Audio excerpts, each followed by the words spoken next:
Hello guys, welcome back to channel and you are watching Technical World. iPhone user complaining that their iPhone camera stop working and screen goes black after iOS 14 update. Today in this video I am going to give you a simple solution to troubleshoot that issue. Before start, please don't forget to subscribe and also press the bell icon for latest video notification. Let's start the solutions. Solution number 1. Turn on flash light.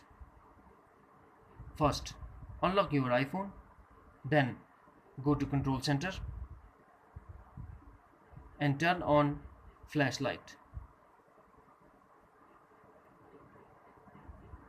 After that, go back to Camera app and wait for 5 to 10 seconds.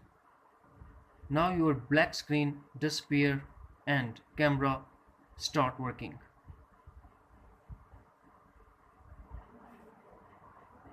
Now we go for solution number 2.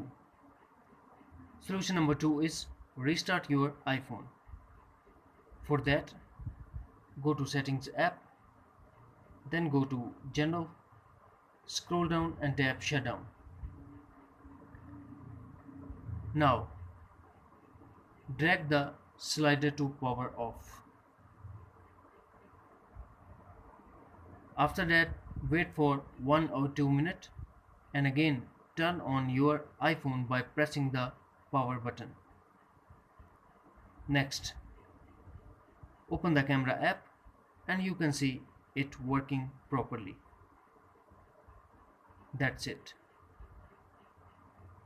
Friends, if you found this video helpful, then please like and share as well. Thanks for watching. Take care. Bye bye.